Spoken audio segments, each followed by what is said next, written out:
like I already own it. Woo! Standing on top, cause I earned this moment. Multiple years. I took what was mine, now I won't let go of it. I'm a hustler, yeah, I'm a hustler. Cause I'm a hustler, yeah, I'm a hustler. Woo! What is up, HVAC Masters of the Hustle podcast with your host, J-Dub Moneymaker, and welcome to episode 217. First and foremost, I want to say thank you for all my Spartans out there that listen and tune in every week and let me know how this podcast is helping you and your company get to the next level. Make sure you guys smash the subscribe button. Make sure you guys share the podcast because, again, it's changing lives across the nation, bringing people to the next level. And that's what this podcast is about. And I am super excited about today's episode 217 because we have a great local out here in California. And I've been seeing his social media videos coming up. And I got to say, him and I had some conversations. I didn't even know that these were 2-year-old videos coming up. But let's go ahead and welcome the one, the only Mr. Jermey Goff into the hot seat. How you doing? Good, Jason. How about yourself today?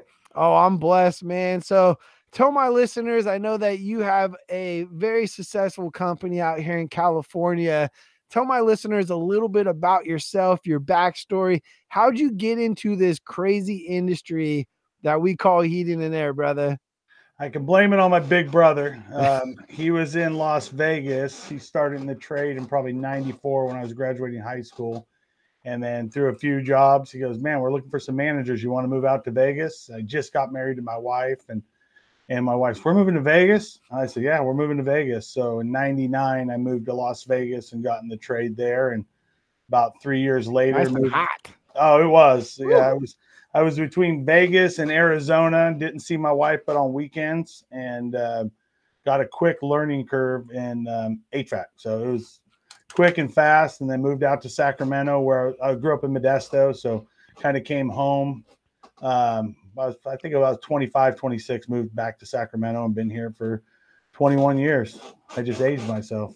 21 years. So what year was it that you started your company in California? So I started in 03. We had the logo and everything designed. It was pretty much just a legitimate side job company. And then when the economy took a crash in the end of 09, I incorporated the business and, took off running ever since then. So 09 is kind of when we incorporated and started the company. And since 09 to today, I mean, like I said, you're making a big splash in the market that you're in. You're doing very well. What are some of those growing pains that kind of stick out to you in the last, 5-10 years? Well, I started off as a new construction company, and that was probably the biggest, anchor around my leg holding me down. So I finally realized that after about 2 years, when the builders, they don't pay on time. So how can you be productive? So I got rid of that side of my company in 2014. I sold, $6 million worth of new construction work.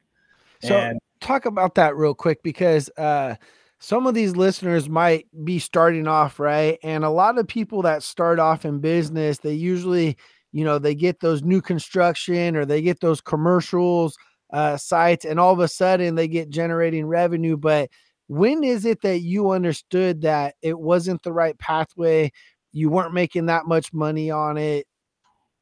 It was probably about, it's probably 2013, 2012. And that was just a rough time. The builders weren't paying their bills on time. They were using your bank account to build their projects. But it was when all my paid service, residential, even paid service, new commercial was letting me, that was paying my payroll, not the new construction money, but the all my, residential retrofits, that's what was paying my bills. Okay. And so moving from, understanding that you're going towards residential, what was the biggest shift that you had to take? Just mindset, born a hustler is, an understatement that just came natural. being able to sell work, make sure my reputation was intact. But, just it was easy for me just because I'm a people person. So, if we're going to be there at 8 and we're starting, we're going to finish your job by the end of the day, we might be there till 8 o'clock at night. So it was, and I was always, making sure the guys were doing what they were supposed to do when they're supposed to do it. But, but the biggest change was just grassroots, being involved with the community. Elk Grove, we've done the giant pumpkin festival now. I think we're going on 12 or 13 years. We've been doing that. So everybody in Elk Grove knows us from the pumpkin festivals. Yeah. So, but that's we started in Galt, just out of my house. And then I had to get a building because we were blowing out of our seams. You can only have so many recycle trucks coming to your side yard. Yeah, right. And they would always show up right when school was getting out. So I'd cause all kinds of chaos in the neighborhood at the same time. But, it was a great time, transitioning from new construction over to that. But it took a good solid 2 years to get rid of all those jobs. It worked out. I have a lot of people, I could thank. I sold all my new construction work to Butler that became Vallara. Butler. It was a great little buyout, and it helped me buy my building that I've owned for 10, 12 years now. And, and that's the biggest thing. It's like you have a lot of guys that are hustling and, you're buying cars and you're, buying cool stuff. But if you can't buy buildings and where you're at, and that was the one thing I said, hey, got with my wife, we're going to live off the littlest budget we can, and sacrifice. Yeah. And that's what I was just talking about on one of my last podcasts that I recorded, was the importance of understanding the destination of where you want to go, but understand that a lot of times, majority of the time, right, Jeremy, you have to sacrifice, right? And you're talking about living on a budget, sacrificing in order to get a building. So talk about what that was like.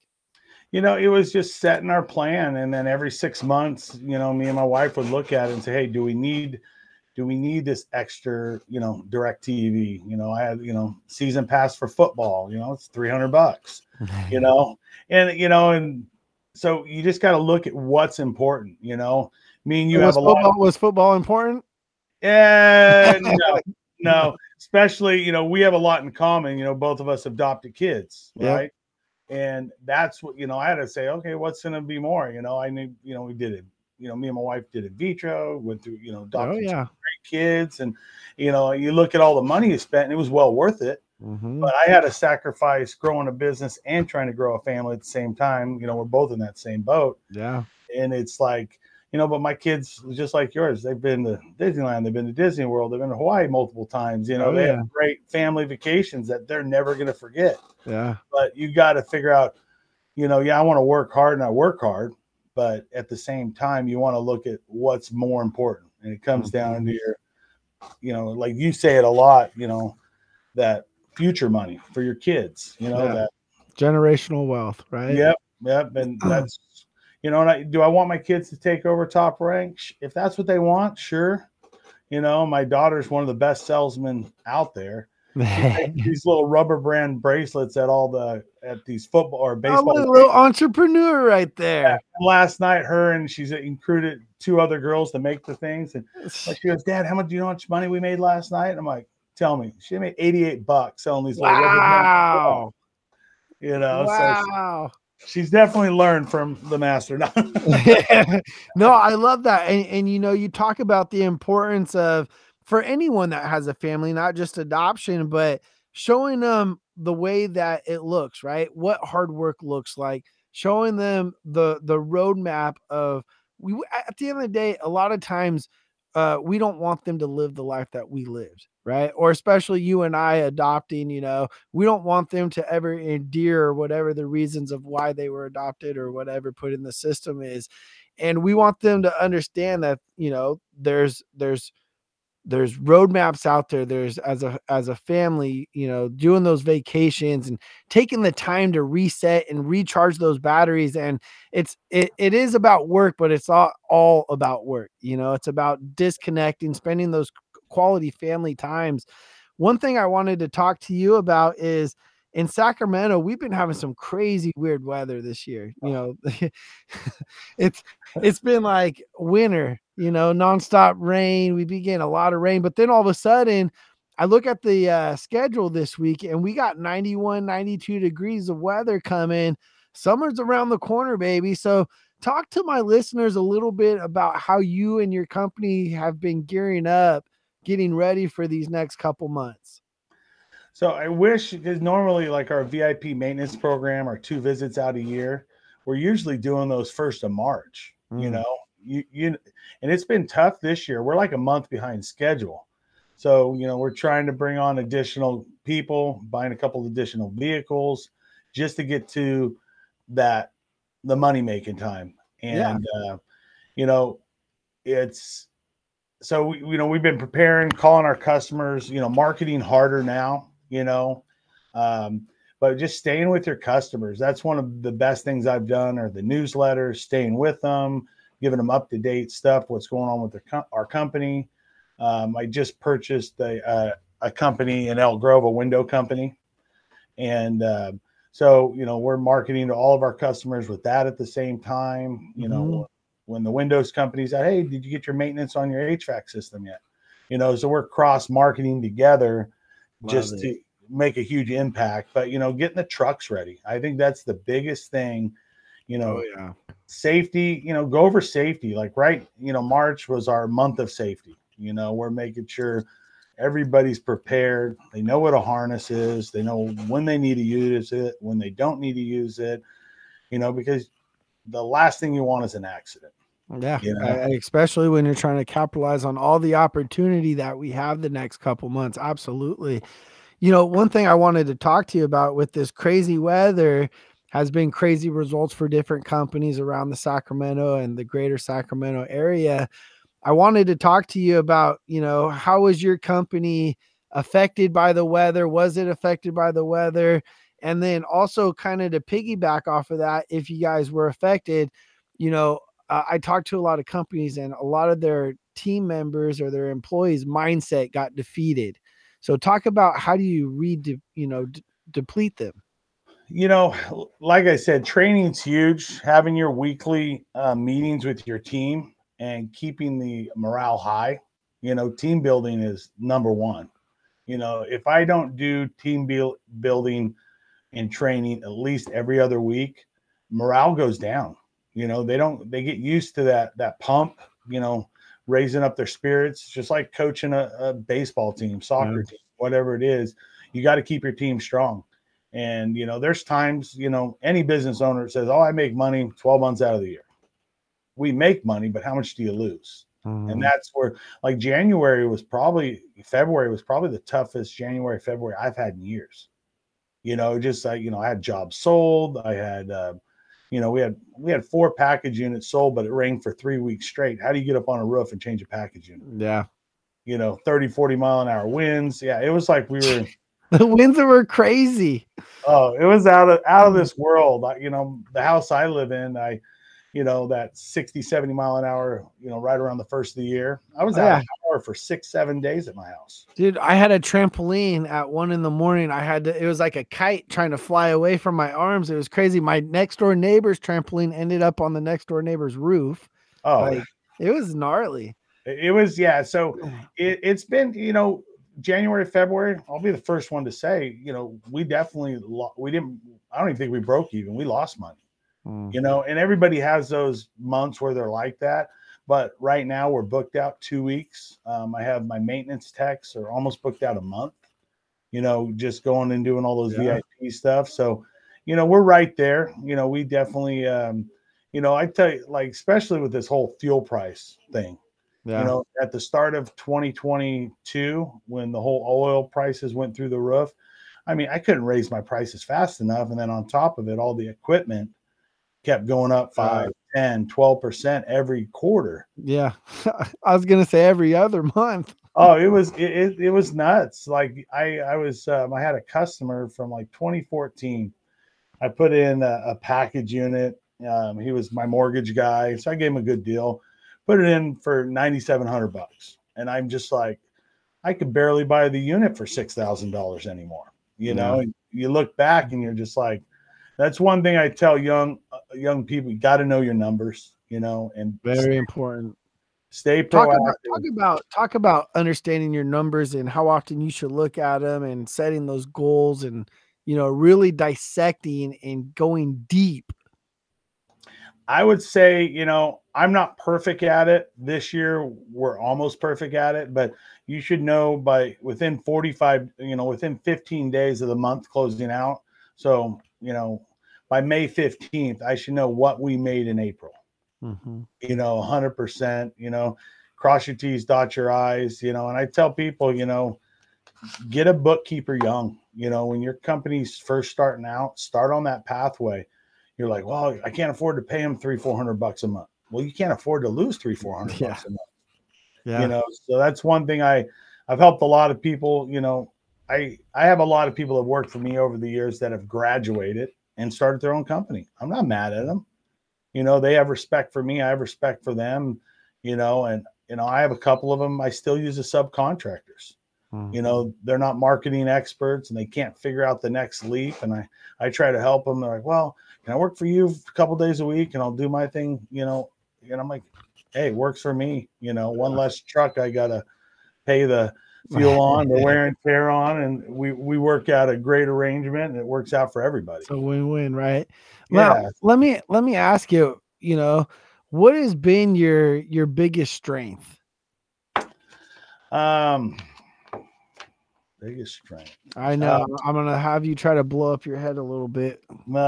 I 2-3 things are popping in my head. My biggest strength, I don't know if you've ever heard of Strength Finder 2.0. It's Gallup polls. It basically tells you your top 5 strengths. Okay. And you would be one of your top 5 would be you're good at wooing people, right? Yeah. That's a salesperson, right? That's my number 1 strength on there. But being a project manager, you know, and being able to deal with people not showing up in the morning. Okay, how are we going to scramble to deal with X, Y, and Z? You know, when you know, delivery driver doesn't show up, your lead installer, you know, work till 8 the night before and can't crawl out of bed the next day. You know, those are all things we're going to face. But I just say being ready for anything and never give up, you know, because you can feel defeated from day to day. But if you get a good night's sleep and wake up with a good attitude the next day and keep moving, that's all we can do. Absolutely. Right. We only have control so much, but one thing we do have control of is our attitude. Yeah. You know, one thing I wanted to talk about is you mentioned, you know, the customer experience, the job walk-in or the job management, project management to make sure jobs get done efficient, everything like that.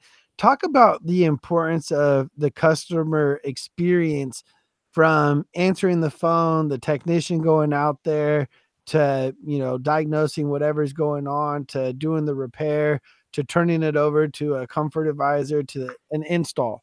Like, talk about the importance of each transition and that relationship with the customer.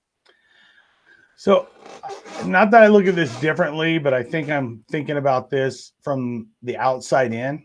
You know, for example, who's the first person they talk to when they call? Is, you know, a CSR, a customer service rep, right?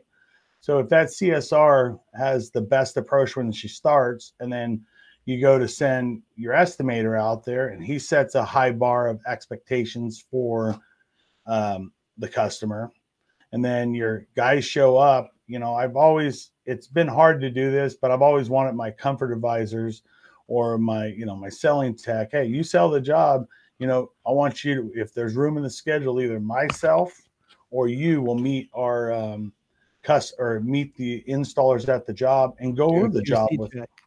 Yeah, and just go over it and make sure that you guys are all on the same page, you know. And sometimes we have enough time to where we can meet in the office. Hey, I took all these photos as the comfort advisor, and this is what the customer is expecting. They have a copy of the contract. We have a folder built for them.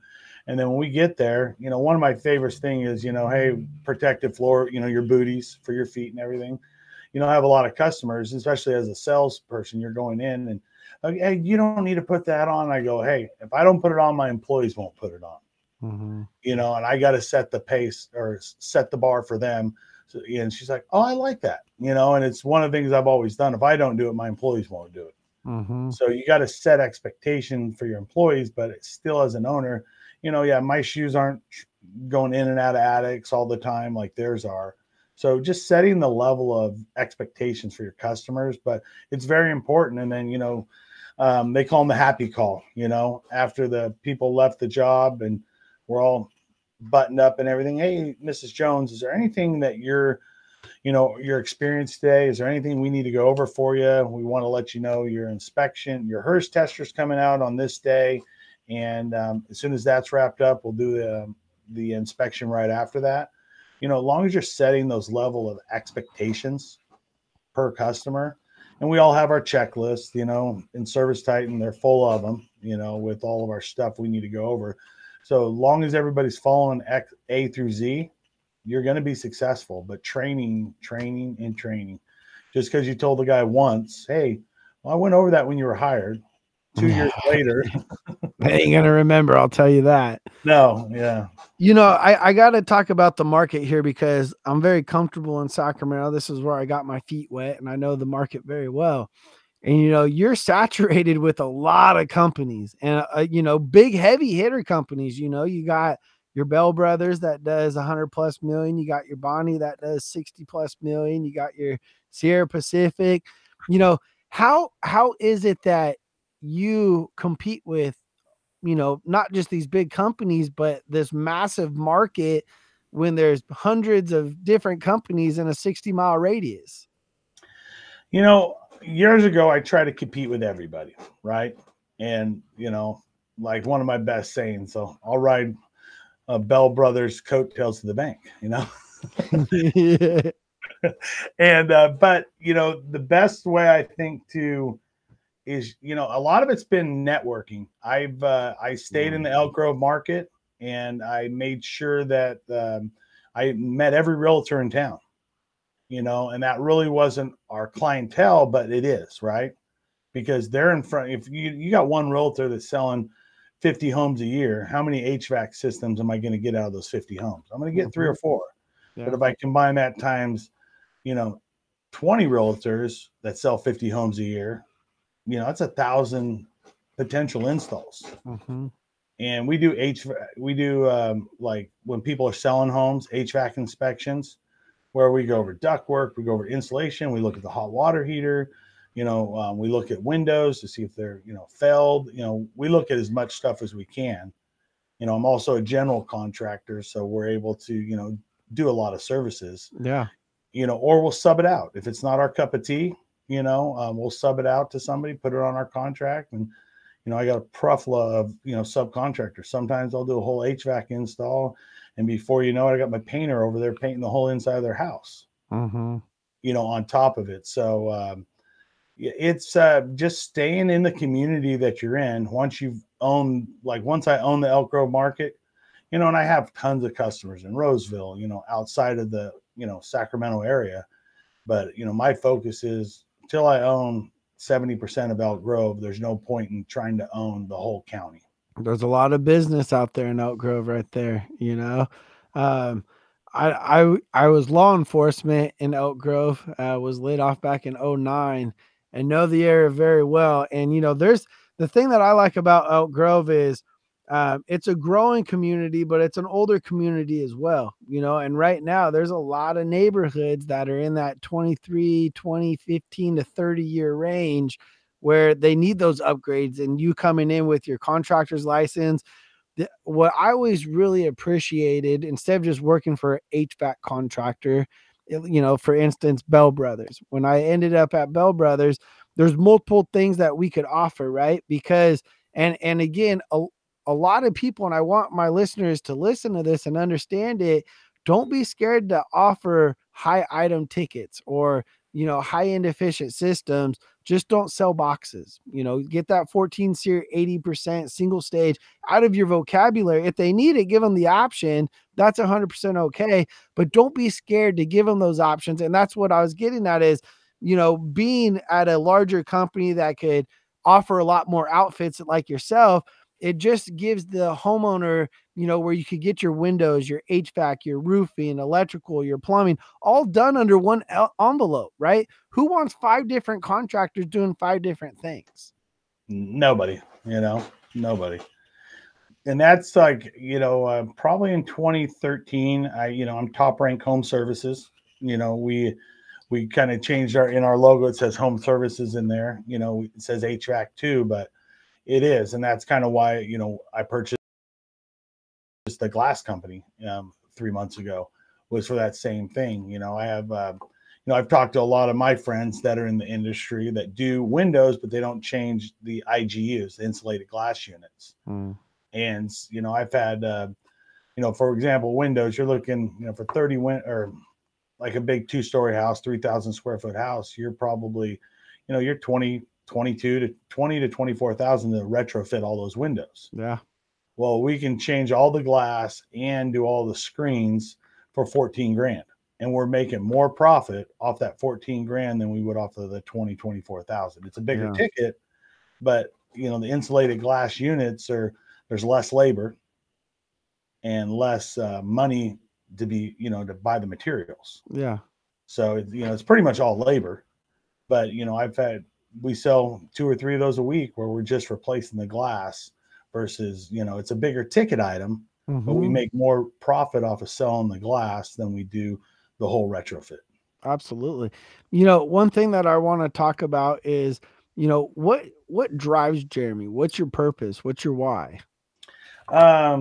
You know what? I have one of your books right here, the Titan book, look, right here in front of me. Oh yeah.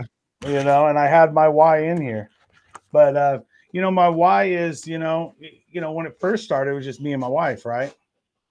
And we had dreams, expectations, and but a little bit of it's it's always going to be my family, right? When you have to get up at this morning, 10 to 6, one of my lead guys, hey man, I can't make it in today, and he worked his butt off yesterday, and so I'm okay. So I knew I had to go pick up some materials and drop them off, and I had to be back to my office by 11:30 to be on this today. So it was kind of you gotta find that spark, and my spark is definitely my family. But a lot of it just has to do with who I am, who I want to be, who I don't want to be. And the last person I don't want to be is oh man, I don't want to go into work today. But I have a name, I have a logo, I have a company that I have to protect and manage every day, even when I'm on vacation, but I have great people that work for me. I have my office manager, Candy's been with me 12 years, so if she doesn't hear by me by 6:15, I'm getting a jingle. That phone's going to be going off. Absolutely. We talked about different training and the importance of training. And that's something that you mentioned when we were talking in the podcast. And I know that you've invested in some of my training, having your guys come out to the events and some classroom trainings. Hit on the surface of the importance of investing in your team and what the results you've seen by investing and doing different trainings for the industry. So, from the last training we went to in January with you, my guys were blown away. I mean, they were just like, what just happened to us, And I have Alejandro, one of my maintenance techs, service techs. I think he sold the IAQ air scrubbers since he went to that class.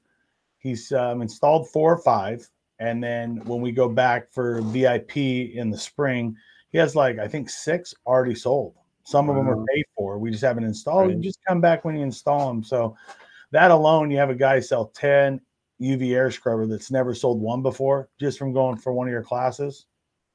That's huge right there, right? That's huge. And then he's selling more installs, and he calls me up, hey Jeremy, I got another one here. Do you want to meet with the customer? He's very personable with the customers, but he always gets me involved, and I like that. Hey, let me call the owner and I'll get him involved. I might not go to the house every time, but I'll just touch base with the customer. How did Alejandro do? Oh man, great young man. They always tell me that he's very responsive, and would you mind coming out and putting an estimate together for us? Yeah, not a problem. And but it just opens their minds. You know, I had one of my lead installers that I brought out to the class too. You know, I wanted him to it was slow, and I just figured, hey, let's put a spark in him. And it definitely put a spark in him. He's been motivated, you know, and now he tells me, hey, what can I do to become a service tech? Yeah. And that's the thing is, you know, a lot of people, and you invest in your installers, you invest in your team, but for a lot of my listeners right now that are listening to this, a lot of people forget about their installers, you know, and I want to talk about the importance of that, because I talk about the different departments passing the baton from each person, right? But the thing is installers, we got to understand, they like to install because they like to go in there, get tunnel vision. They don't like to communicate. They get the job done, they go home, right? Yeah. The thing is your dispatch talks to your client for maybe a couple minutes, right? 3 to 5 minutes. Then all of a sudden your technician's out there an hour and a half, your comfort advisor's out there 2-3 hours, but your install team's out there maybe 8 hours, 2 days, 3 days, maybe 3 days, right? So really investing in your installers of communicating skills, getting them uncomfortable, asking for payment up front, you know, because a lot of times I go to companies and they're going out and being bounty hunters and trying to collect checks and this and that because the installers left because maybe they had to go pick up their kids or this and that, and install got done. But if you have that communication up front and that expectations up front, it really closes a lot of those doors. No, I agree 100%. Our method, you know, it's, you know, we definitely, you know, take our direct, you know, 10%, you know, we try, you know, get that up front, but, you know, you'd be surprised, you know, outside of California, you can do a lot more with the rules, you know, collecting money and stuff. But if the comfort advisor sets that expectation, and then I have a lot of time, you know, myself or comfort advisor, we're there out in the morning and they're demo, you know, I try to get there as soon as after in that first hour window of them being on site. And when they're on site, you know, a lot of times, oh, since you're here, Jeremy, can we, what are we going to do with payment? I go, I'm here now, or I can have my guys collect the check when they're done today, whatever works better for you. 9 times out of 10, oh, if you're here, Jeremy, let me just give you your check right now. You know, but I really hammer that into our guys, because it's like, hey, at the end of the week, you guys need your check. We got to make sure we collect that money, you know. Absolutely. You know, we're always going to have money to, you know, do it, but it just makes it that much easier. And that's one of our checklists that, you know, if our guys, you know, if we have a 2-day job, we got, you know, 2 guys on it, we got 24 hours, you know, say 36 hours of labor for that job. You know, I've worked out, hey, if you guys get that job done in, you know, in 32 hours, there's, you know, 4 to 6 hours of extra labor. You know, it's a performance bonus. Everybody should get a performance bonus. You perform that job and hit all the labor. I don't care if I get it, because if they want to milk the clock, you know, and get those extra 4 hours, then you don't get a performance bonus. So it works both ways. And my team loves it. I know I have a couple of my installers. Sometimes their performance bonus is bigger than their regular paycheck at the end of the week. Yeah, 100%. And, you know, a lot of times when you do performance bonus, you get more effort out of your team as well. And it goes a lot further.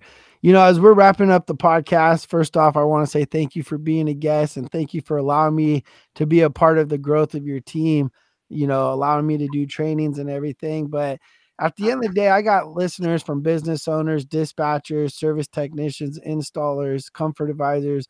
What would you like for them to get out of this episode of HVAC Masters of the Hustle? I've done a few podcasts, and I always start off, never give up. You know, there might be good days, bad days where you feel like, you know, oh man, I got to go into work today. It's going to be 100+ degrees out there today. I'm glad we don't have humidity like, you know, some of the southern states and Texas has, but you know, there's, you know, just don't give up. And, you know, this is a great industry. I've brought in so many people in this that, you know, right out of high school, weren't sure what they're going to do with their career and just took off. I mean, owning their own businesses now, you know, from being in this industry. And it's definitely, if you have the will, you have the drive, this is a great industry to be in. You know, you can learn everything. You don't need to go to college. You know, you can get, you know, in right after high school, as long as you have perception and you know what you want in life. And I try to set goals with all my employees once a year. Hey, you know, an employee goes, hey, I want to go to Disney World with my family this year. That's my goal. I'm all right. Well, then what are we going to do? You know, you get a few performance bonuses. Do you want to set those aside, or, you know, and put that into, you know, plane tickets and stuff to get you? And, you know, one of my guys, when I first hired him, that Alejandro, he started in January, and he's already taken his family. He put all of his performance bonuses to the side, and he's in Orlando right now on a vacation before summer. Love it. Love it. And you got a vacation. No. And before we end the podcast, you know, I know a lot of people in this market. There's a lot of people that listen in the Sacramento market on this podcast. If they're looking for new opportunity, new growth, where can they reach out to you? Where can they get a job? Yeah, heatwaveheroes.com is our website, or toprankinc.com, and fill out an application right online. And you know, there's a ton of growth. You know, we're about a $4 to $5 million company a year. We have huge goals this year. I've kind of kept it small because I want to, like I said, own the market in Elk Grove. You know, over the next couple of years, we're looking to, you know, push it. Sky's the limit. You know, I've had a lot of companies over the last couple of years that have, you know, a couple of the big boys in town that have wanted to buy me out. I've had a couple of people out of state, and I'm just like, I'm not ready. You know what I mean? I'm not ready for that. And I like what I've created, and I'm going to keep pushing it. You know, maybe in 3 years, I'll be 50. I might think about it, but, you know, I'm trying to, you know, set myself up for the future. And, you know, and just, you know, I love young new blood.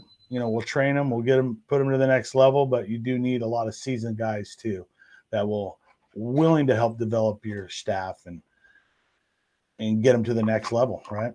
Absolutely. Well, it's been an honor to have you on the podcast, brother. Until next time. All right. Thank you, sir. Appreciate it, Jason.